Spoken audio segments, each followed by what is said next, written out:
Hi friends, welcome back to my YouTube channel Learn Finance Kannada. So ಇವತ್ತಿನ ನನ್ನ topic SIP. First video start ಮಾಡೋಕ್ಕೂ ಮುಂಚೆ ಈ video only education ಪರ್ಪಸ್ಸಿಗೆ ಮಾತ್ರ ಇರುತ್ತೆ. ನಾವು ಯಾವುದೇ ಥರ ಅಂತಹ ಸ್ಟಾಕ್ಸ್ನ ನಿಮಗೆ ರೆಕಮೆಂಡ್ ಮಾಡಲ್ಲ.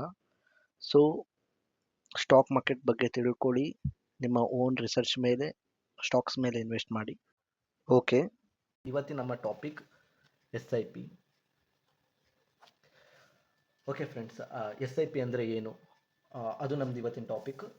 SIP ಅಂದರೆ ತುಂಬ ಬ್ರಾಡ್ ಇಲ್ಲ ಕಾನ್ಸೆಪ್ಟು. ಸೊ SIP ಅಂದರೆ ಇದು ಸಿಂಪಲ್ಲಾಗಿದೆ.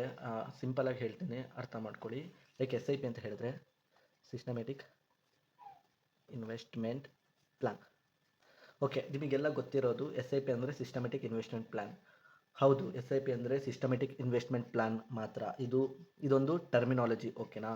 ಸೊ ನೀವು ಆ್ಯಕ್ಚುಲಿ ನಿಮ್ಮ ಲೈಫಲ್ಲಿ ನೀವು ಇನ್ವೆಸ್ಟ್ಮೆಂಟ್ ಮಾಡ್ತಾ ಇದ್ದೀರಾ ಅಂತ ಹೇಳಿದ್ರೆ there are several path.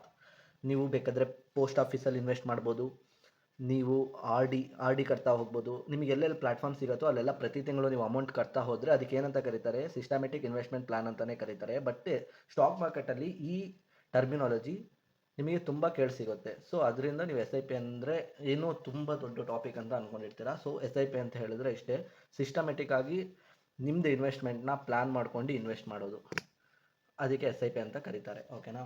So ಇದರೊಳಗೆ ನೀವು ಎರಡು ಥರ ಇನ್ವೆಸ್ಟ್ಮೆಂಟ್ ಮಾಡ್ಬೋದಾಗತ್ತೆ. ಒಂದಂತ ಹೇಳಿದ್ರೆ ಡೈರೆಕ್ಟ್ ನೀವು ಸ್ಟಾಕ್ಸ್ನಲ್ಲಿ ಇನ್ವೆಸ್ಟ್ ಮಾಡ್ಬೋದು, ಅಥವಾ ನಿಮಗೆ ಗೊತ್ತಿರೋ ಥರನೇ ಮ್ಯೂಚುವಲ್ ಫಂಡ್ನಲ್ಲಿ ಇನ್ವೆಸ್ಟ್ಮೆಂಟ್ ಮಾಡ್ಬೋದು. ಈ ಸ್ಟಾಕ್ಸ್ನಲ್ಲಿ ಇನ್ವೆಸ್ಟ್ ಮಾಡ್ಬೋದು, ಇಲ್ಲ ಮ್ಯೂಚುವಲ್ ಫಂಡ್ನಲ್ಲಿ ಇನ್ವೆಸ್ಟ್ ಮಾಡ್ಬೋದು. ಇದೆರಡರ ಮೀನಿಂಗ್ ನಾನು ಲಾಸ್ಟ್ ವೀಡಿಯೋದಲ್ಲಿ ನಿಮಗೆ ಹೇಳಿದ್ದೀನಿ. ಸ್ಟಾಕ್ಸ್ ಅಂದರೆ ಏನು, ಮ್ಯೂಚುವಲ್ ಫಂಡ್ ಅಂತ ಹೇಳಿದ್ರೆ ಏನು ಅಂತ ಹೇಳಿ. ಆ ವಿಡಿಯೋನ ನೋಡ್ಕೊಳ್ಳಿ, ನಿಮಗೆ ಇನ್ನೂ ಚೆನ್ನಾಗಿ ಅಂಡರ್ಸ್ಟ್ಯಾಂಡ್ ಆಗುತ್ತೆ.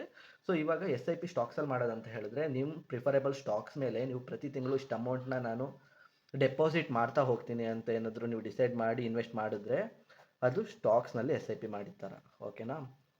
ಅದೇನಾದರೂ ನೀವು ಮ್ಯೂಚುವಲ್ ಫಂಡ್ನಲ್ಲಿ, ಸೊ ಇಲ್ಲಿ ಫಂಡ್ ಮ್ಯಾನೇಜರ್ ಬರ್ತಾರೆ. ಆ ಫಂಡ್ ಮ್ಯಾನೇಜರು ಒಂದು set of group of companies ಸ್ಟಾಕ್ಸ್ನ ಅವ್ರ ಪೋರ್ಟ್ಫೋಲಿಯೋದಲ್ಲಿ ಇನ್ಕ್ಲೂಡ್ ಮಾಡ್ಕೊಂಡು ನಿಮ್ಮ ಅಮೌಂಟ್ನ ಅಲ್ಲಿ ಇನ್ವೆಸ್ಟ್ ಮಾಡ್ತಾ ಹೋಗ್ತಾರೆ. ಅದ್ರ ಮೇಲೆ ಏನಾದರೂ ನೀವು ಪ್ರತಿ ತಿಂಗಳು ಇಷ್ಟು ಡಿಸೈಡ್ ಮಾಡಿ ನೀವು ಇನ್ವೆಸ್ಟ್ ಮಾಡ್ತಾ ಇದ್ದೀರಾ ಅಂತ ಹೇಳಿದ್ರೆ ಸೊ ಅದು SIP, ಮ್ಯೂಚುವಲ್ ಫಂಡ್ ಮೇಲೆ ಇನ್ವೆಸ್ಟ್ ಮಾಡ್ತಾ ಇದ್ದೀರಾ ಅಂತ ಹೇಳಿ. ಸೊ ಇವಾಗ SIP ಮಾಡೋದು ಸರಿನಾ, ಅಥವಾ SIP ಮಾಡೋದ್ರಿಂದ ಲಾಸ್ ಆಗುತ್ತಾ, ಅಥವಾ ಮಾರ್ಕೆಟ್ ಅಪ್ ಆ್ಯಂಡ್ ಡೌನ್ಸ್ ಇದ್ದಾಗ ನಾವು SIP ಮಾಡ್ತೀವಲ್ಲ ಅದನ್ನು ಕಂಟಿನ್ಯೂ ಮಾಡಬೇಕಾ, ಆ ಥರ ಏನಾದರೂ ನಿಮಗೆ ಡೌಟ್ ಇತ್ತಂತ ಹೇಳಿದ್ರೆ ಓಕೆ, SIP ಅನ್ನೋದು ಇದು ಟ್ರೇಡಿಂಗ್ ಅಲ್ಲ. SIP ಅನ್ನೋದು ಯಾವುದೇ ಥರ ಟ್ರೇಡಿಂಗ್ ಅಲ್ಲ. ಸೊ ನೀವು ಅಮೌಂಟ್ನ ಡಿಸಿಪ್ಲಿನಾಗಿ ಮಂತ್ ಆನ್ ಮಂತ್ ಇನ್ವೆಸ್ಟ್ ಮಾಡಿದ್ರೆ ನಿಮಗೆ ಒಂದು ಫ್ಯೂಚರಲ್ಲಿ ಅಂದರೆ ಇಟ್ಸ್ ಅರೌಂಡ್ ಲೈಕ್ ನೀವು ಇವತ್ತು ಇನ್ವೆಸ್ಟ್ ಮಾಡಿ 2 ಇಯರ್ಸಲ್ಲಿ ನನಗೆ ಪ್ರಾಫಿಟ್ ಬರಬೇಕಂದ್ರೆ ಅದಾಗಲ್ಲ, ಓಕೆನಾ. ನೀವು ವೆಯ್ಟ್ ಮಾಡಬೇಕು. ಲೈಕ್ 10 to 20 ಇಯರ್ಸ್ ಟೆನ್ಯೂರು ತೊಗೊತಾರೆ. ಸೊ 10 to 20 ಇಯರ್ಸ್ ತನಕ ನಿಮಗೆ ಬೇಕಾದರೆ ಕ್ಯಾಲ್ಕುಲೇಟ್ ಮಾಡ್ಕೊಬೋದು SIP. ಸೊ ನಾನು ನಿಮಗೊಂದು ಜಸ್ಟ್ ಹೇಗೆ ಕ್ಯಾಲ್ಕುಲೇಟ್ SIP ಮಾಡಬೇಕಂತ ಹೇಳಿದ್ರೆ SIP ಕ್ಯಾಲ್ಕುಲೇಟರ್ ಅಂತ ಗೂಗಲಲ್ಲಿ ಸರ್ಚ್ ಮಾಡಿ. ಸಮ್ ಬ್ರೋಕರ್ಸ್ ವೆಬ್ಸೈಟ್ ಸಿಗುತ್ತೆ ನಿಮಗೆ, ಅಲ್ಲಿ ಹೋಗಿ ನೀವು ಎಷ್ಟು SIP ಜಸ್ಟ್ ರ್ಯಾಂಡಮಾಗಿ ಚೆಕ್ ಮಾಡಿ. ಲೈಕ್ ಇದು ಎಜುಕೇಷನ್ ಪರ್ಪಸ್ಸಿಗೆ ಅಂತಲೇ ನೀವು ಹೋಗಿ ಜಸ್ಟ್ ರ್ಯಾಂಡಮಾಗಿ ಸರ್ಚ್ ಮಾಡಿ.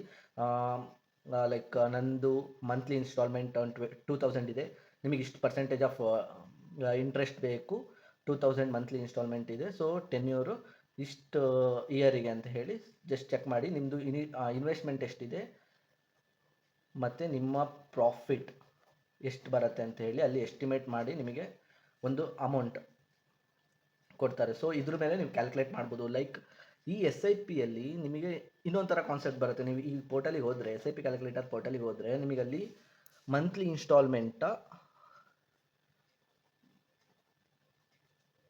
ಆರ್ ಲಮ್ಸಮ್ ಅಂತ 2 ಆಪ್ಷನ್ ಕೊಡ್ತಾರೆ. ಸೊ ಈ ಮಂತ್ಲಿ ಇನ್ಸ್ಟಾಲ್ಮೆಂಟ್ ಲಮ್ಸಮ್ ಬಗ್ಗೆನೂ ಜನಕ್ಕೆ ಕನ್ಫ್ಯೂಷನ್ ಇರುತ್ತೆ. ಸೊ ಇದು ಜಾಸ್ತಿ ಕನ್ಫ್ಯೂಸ್ ಮಾಡ್ಕೊಳ್ಳುವಂಥ ಟಾಪಿಕ್ ಅಲ್ಲ, ಓಕೆನಾ. ಮಂತ್ಲಿ ಇನ್ಸ್ಟಾಲ್ಮೆಂಟ್ ಅಂತ ಹೇಳಿದ್ರೆ ಇವಾಗ ನೀವು ಸ್ಯಾಲ್ರಿಡ್ ಎಂಪ್ಲಾಯ್ ಆಗಿದ್ದರೆ ನಿಮಗೆ ನಿಮ್ಮ ಕೆಪಾಸಿಟಿ ಗೊತ್ತಿರುತ್ತೆ. ಲೈಕ್ 5000 ಪರ್ ಮಂತ್ ನೀವು ಈಸಿಯಾಗಿ ಇನ್ವೆಸ್ಟ್ ಮಾಡ್ತೀರಾ ಅಂತ ಹೇಳಿ. ಸೊ ನೀವು ಡಿಸೈಡ್ ಮಾಡ್ತೀರಾ ವೆದರ್ ನೀವು ಮ್ಯೂಚುವಲ್ ಫಂಡ್ SIPಗೆ ಹೋಗ್ಬೋದು, ಅಥವಾ ಸ್ಟಾಕ್ ಮಾರ್ಕೆಟ್ ನಿಮ್ಮದೇ ಪೋರ್ಟ್ಫೋಲಿಯೋದಲ್ಲಿ ಯಾವುದಾದ್ರು ಒಂದು ಗುಡ್ ಸ್ಟಾಕಿಗೆ SIP ಮಾಡ್ಕೊತ ಕಂಟಿನ್ಯೂ ಮಾಡ್ಬೋದು. ಸೊ ಇಷ್ಟು ಅಮೌಂಟ್ನ ನೀವು ಪ್ರತಿ ತಿಂಗಳು ಕಟ್ತಾ ಬಂತ ಅಂತ ಹೇಳಿದ್ರೆ ಮಂತ್ಲಿ ಇನ್ಸ್ಟಾಲ್ಮೆಂಟ್. ಲೈಕ್ ಇಲ್ಲಿ ನಿಮಗೆ ಡಿಸಿಪ್ಲಿನ್ ಇರುತ್ತೆ, ಮತ್ತು ಇದರಲ್ಲಿ ನೀವು ಇಂಥ ಡೇಟ್ ಲೈಕ್ ನನಗೆ 5th ನಿಮಗೆ 5th ಸ್ಯಾಲ್ರಿ ಆಗುತ್ತೆ ಅಂತ ಹೇಳಿದ್ರೆ ನೀವು 5th ಡೇಟಿಗೆ ನಿಮ್ಮ ಅಮೌಂಟ್ ಡೈರೆಕ್ಟ್ ಡೆಬಿಟ್ ಆಗಬೇಕಂತ ಹೇಳಿ ಬ್ಯಾಂಕಿಗೆ ಬ್ಯಾಂಕ್ ಅಕೌಂಟಿಂದ ನಿಮ್ಮದು ಅಮೌಂಟ್ ಡೈರೆಕ್ಟ್ ಡೆಬಿಟ್ ಆಗುತ್ತೆ. ಸೊ ಇದರಲ್ಲಿ ಏನು ಪ್ರಾಬ್ಲಮ್ ಇರಲ್ಲ. ನಿಮ್ಮ ಅಕೌಂಟಲ್ಲಿ ಸಫಿಷಿಯೆಂಟ್ ಬ್ಯಾಲೆನ್ಸ್ನ ಇಟ್ಕೊಂಡ್ರೆ ನಿಮ್ಮದು ಡಿಸಿಪ್ಲಿನಾಗಿ ಅಮೌಂಟ್ ಕಟ್ ಆಗ್ತಾ ಬರುತ್ತೆ. ಅದು ನಿಮ್ಮದು ಫ್ಯೂಚರಲ್ಲಿ ಒಂದು ಗುಡ್ ವೆಲ್ತ್ನ ಮಾಡುತ್ತೆ. Actually market up and downs ಇಲ್ಲಿ ಮ್ಯಾಟರ್ ಆಗಲ್ಲ. ಅದು ನಾನು ಮುಂದೆ ನಿಮಗೆ ಹೇಳ್ತೀನಿ. ಎಸ್ ಐ ಪಿಲಿ ಮ್ಯಾಟರ್ ಆಗಲ್ಲ. ಅದೇ ಲಂಸಮ್ ಅಂತ ಹೇಳಿದ್ರೆ, ಓಕೆ ನಿಮ್ಮ ಹತ್ರ ಇವಾಗ 20 ಲ್ಯಾಕ್ ಇದೆ. ಸೊ ಇನ್ನು 20 ಲ್ಯಾಕ್ನ ನೀವು ಒಂದೇ ಸ್ಟಾಕ್ ಎಸ್ ಐ ಪಿಲಾದರೂ ಇನ್ವೆಸ್ಟ್ ಮಾಡ್ಬೋದು, ಅಥವಾ ಮ್ಯೂಚುವಲ್ ಫಂಡ್ ಎಸ್ ಐ ಪಿಲಾದರೂ ಇನ್ವೆಸ್ಟ್ ಮಾಡ್ಬೋದು ಆ್ಯಸ್ ಎ ಲಂಸಮ್. ನೀವು ಮತ್ತೆ ಆ್ಯಡ್ ಆನ್ ಮಾಡ್ತಾ ಹೋಗಲ್ಲ. ಆ್ಯಸ್ ಎ ಲಂಸಮ್ ನಾನು 20 ಲ್ಯಾಕ್ನ ಇನ್ವೆಸ್ಟ್ ಮಾಡ್ತೀರಾ ಅಂತ ಹೇಳಿ ಇನ್ವೆಸ್ಟ್ ಮಾಡ್ತೀರಾ. ಸೊ ನಿಮಗೆ ಆ್ಯನ್ಯುವಲ್ ರಿಟರ್ನ್ ಆ ಸ್ಟಾಕ್ಸಿಂದು ಆ ಇಯರ್ ಎಷ್ಟು ಪರ್ಫಾರ್ಮೆನ್ಸ್ ಇದೆಯೋ ಅದ್ರ ಥರ ನಿಮಗೆ ಪ್ರತಿ ವರ್ಷ ಇಂಟ್ರೆಸ್ಟಲ್ಲಿ ಆ್ಯಡ್ ಆಗಿ ನಿಮ್ಮದು ಇನಿಷಿಯಲ್ ಇನ್ವೆಸ್ಟ್ಮೆಂಟಿಗೆ ಪ್ರಾಫಿಟ್ ಆ್ಯಡ್ ಆಗ್ತಾ ಹೋಗುತ್ತೆ. ಓಕೆನಾ? ಇದು ಬಂದು ಅನ್ರಿಯಲೈಸ್ಡ್ ಪ್ರಾಫಿಟ್, ಅಂದರೆ ನೀವು ಆ್ಯಕ್ಚುಯಲ್ ಪ್ರಾಫಿಟ್ ಅಂತ ತಿಳ್ಕೊಬಾರ್ದು. ಅಂಟಿಲ್ ನೀವು ಅದು ವಿತ್ಡ್ರಾನ್ ಆಗೋ ತನಕ ಅನ್ರಿಯಲೈಸ್ಡ್ ಪ್ರಾಫಿಟ್ ಥರ ಇದು ಇನಿಷಿಯಲ್ ಇನ್ವೆಸ್ಟ್ಮೆಂಟಿಗೆ ಆ್ಯಡ್ ಆನ್ ಆಗ್ತಾ ಪ್ರತಿ ವರ್ಷ ನಿಮಗೆ ಇಷ್ಟು ರೇಟ್ ಆಫ್ ರಿಟರ್ನ್ ಅದರಲ್ಲಿ ನಿಮಗೆ ಆ್ಯಪಲ್ಲಿ ಗೊತ್ತಾಗುತ್ತೆ ಎಷ್ಟಾಗ್ತಾ ಇದೆ ಏನು ಅಂತ ಹೇಳಿ. ಸೊ ಇದು ಮಂತ್ಲಿ ಇನ್ಸ್ಟಾಲ್ಮೆಂಟ್ ಮತ್ತು ಲಮ್ಸಮ್ನ ಇದಿಷ್ಟು ಡಿಫ್ರೆನ್ಸಸ್ ಆ್ಯಕ್ಚುಲಿ. ಬಟ್ ನಿಮಗೆ ಇದ್ರದ್ದು ಡಿಫ್ರೆನ್ಸ್, ಸೊ ನನಗೆ ಇದು ಅರ್ಥ ಆಯಿತು. ಬಟ್ ನಾನು ಯಾವುದಕ್ಕೆ ಹೋಗಲಿ ಅಂತ ಏನಾದರೂ ಕೇಳಿದ್ರೆ, ನಾನು ಹೇಳೋದು ಇದು ನಿಮಗೆ ರೆಕಮೆಂಡ್ ಮಾಡ್ತಾ ಇಲ್ಲ. ಲೈಕ್ ಹೇಳೋದು ಏನಂತ ಹೇಳಿದ್ರೆ, ಮಂತ್ಲಿ ಇನ್ಸ್ಟಾಲ್ಮೆಂಟಲ್ಲಿ ನಿಮಗೆ ರಿಸ್ಕ್ ಜಾಸ್ತಿ ಇರುತ್ತೆ. ಯಾಕೆ ಅಂತ ಹೇಳಿದ್ರೆ, ನೀವು 20,000 ಇನ್ವೆಸ್ಟ್ಮೆಂಟು ಒಂದು ಟೈಮಲ್ಲಿ at the time like January 2 ಇವತ್ತು 2026. ಇವತ್ತು ನೀವು 20 ಲ್ಯಾಕ್ನ ಇನ್ವೆಸ್ಟ್ ಮಾಡಿದ್ದೀರಾ ಅಂತ ಹೇಳಿದ್ರೆ, ನಾಳೆ ಮಾರ್ಕೆಟ್ ಏನಾದ್ರು ಡೌನ್ ಆಯ್ತು ಅಂತ ಹೇಳಿದ್ರೆ, ನಿಮ್ಮದು ಇನಿಷಿಯಲ್ ಇನ್ವೆಸ್ಟ್ಮೆಂಟಲ್ಲಿ ತುಂಬ ಅಮೌಂಟು ಲಾಸ್ ಅಂತ ತೋರಿಸುತ್ತೆ. ಓಕೆ, ನಿಮಗೆ ಲಾಸ್ ಆಗುತ್ತೆ. ಫ್ಯೂಚರಲ್ಲಿ ನಿಮಗೆ ಮಾರ್ಕೆಟ್ ಅಪ್ ಆ್ಯಂಡ್ ಡೌನ್ ಆಗ್ಬೋದು. ಬಟ್ ನಿಮ್ಮದು ಅಮೌಂಟು ನೀವು ಟೋಟಲ್ ಅಮೌಂಟ್ ಇನ್ವೆಸ್ಟ್ಮೆಂಟ್ ಮಾಡಿರೋದ್ರಿಂದ ಆ ಟೈಮಿಗೆ ನಿಮ್ಮದು ಲಾಸ್ ಅಂತ ತೋರಿಸ್ತಿರುತ್ತೆ. ಓಕೆನಾ?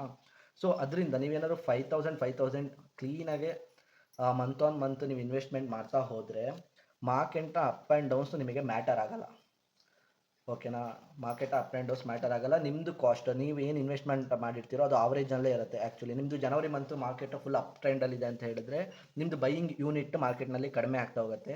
ಅದೇ ಫೆಬ್ರವರಿ ಮಂತ್ ಮಾರ್ಕೆಟು ಡೌನ್ ಟ್ರೆಂಡಲ್ಲಿ ಇತ್ತು ಅಂತ ಹೇಳಿದ್ರೆ, ಆ ಟೈಮಲ್ಲಿ ನಿಮ್ಮದು ಇನ್ವೆಸ್ಟ್ಮೆಂಟಿಗೆ ತುಂಬ ಯೂನಿಟ್ನ ಪರ್ಚೇಸ್ ಮಾಡ್ತಾರೆ.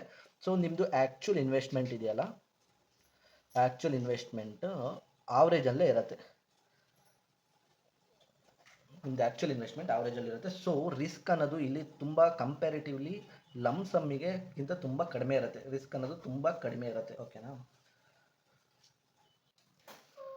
ಓಕೆ, ಇದರೊಳಗೆ ನಿಮಗೆ ನೀವೇನೇನು ತಿಳ್ಕೊಬೇಕಂತ ಹೇಳಿದ್ರೆ, ರೂಲ್ಸ್ ಏನೇನಂತ ಹೇಳಿದ್ರೆ, ನಿಮಗೆ ಸ್ಟ್ರಾಂಗ್ ಮೈಂಡ್ಸೆಟ್ ಇರಬೇಕು. ಲೈಕ್ ನೀವು ಲಾಂಗ್ ಟರ್ಮ್ ಮೈಂಡ್ಸೆಟ್ ಇಟ್ಕೊಳ್ಳಿ. ಯಾವುದೇ ಥರ ಟ್ರೇಡ್ ಮಾಡೋಕ್ಕೆ ಬಂದಬೇಡಿ. ಎಸ್ ಐ ಪಿಗೆ ಬರ್ತಾ ಇದ್ದೀರಾ ಅಂತ ಹೇಳಿದ್ರೆ, ನಿಮಗೆ ಅಟ್ಲೀಸ್ಟ್ 10 to 20 ಇಯರ್ಸ್ ತನಕ ನಾನು ಸ್ಟೇಬಲಾಗಿ ಮಾರ್ಕೆಟಲ್ಲಿ ಇರ್ತೀನಿ ಅಂತ ಮೈಂಡ್ಸೆಟ್ ಇಟ್ಕೊಂಬನ್ನಿ. ಮತ್ತು ಅಪ್ ಆ್ಯಂಡ್ ಡೌನ್ಸು, ಮಾರ್ಕೆಟ್ನಲ್ಲಿ up and downs S I ಪಿಲಿ ಮ್ಯಾಟರ್ ಆಗಲ್ಲ. ಯಾಕಂದರೆ ನಿಮ್ಮದು ಅವರೇಜ್ ಕಾಸ್ಟಲ್ಲಿ ಬೈ ಮಾಡ್ತಾ ಇರ್ತೀರಾ, ಅದು ಪ್ರಾಬ್ಲಮೇ ಇಲ್ಲ. ಎಸ್ ಐ ಪಿ ಯಾವುದೇ ಕಾರಣಕ್ಕೂ ಸ್ಟಾಪ್ ಮಾಡಬೇಡಿ. ಪೇಷನ್ಸ್ನ ಇಟ್ಕೊಳ್ಳಿ. ಓಕೆನಾ? ಇದಿಷ್ಟು main key actually. S I ಪಿಯಲ್ಲಿ ಆಲ್ರೆಡಿ ಇನ್ವೆಸ್ಟ್ಮೆಂಟ್ ಮಾಡ್ತಾ ಇದ್ದರೆ ನಿಲ್ಸಕ್ಕೆ ಹೋಗಬೇಡಿ. ಲಾಂಗ್ ಟರ್ಮ್ ವಿಷನ್ ಇರಲಿ. ಲಾಂಗ್ ಟರ್ಮಲ್ಲಿ ನಿಮ್ಮದು ವೆಲ್ತ್ 100% ಜನರೇಟ್ ಆಗೇ ಆಗುತ್ತೆ. ಸೊ ಈ ವಿಡಿಯೋ ನಿಮಗೆ ಇಷ್ಟ ಆಗಿದ್ದರೆ ನಿಮ್ಮದು ಫ್ಯಾಮಿಲಿ ಮತ್ತು ಫ್ರೆಂಡ್ಸ್ ಜೊತೆ ಶೇರ್ ಮಾಡಿ. ಈ ವಿಡಿಯೋಗೆ ಒಂದು ಲೈಕ್ ಮಾಡಿ. ನಮ್ಮ ಲರ್ನ್ ಫೈನಾನ್ಸ್ ಕನ್ನಡ ಯೂಟ್ಯೂಬ್ ಚಾನಲ್ಗೆ ಸಬ್ಸ್ಕ್ರೈಬ್ ಮಾಡಿ. ಈ ವಿಡಿಯೋ ಇಷ್ಟ ಆಗಿದೆ ಅಂದ್ಕೊತೀನಿ. Thank you friends, bye.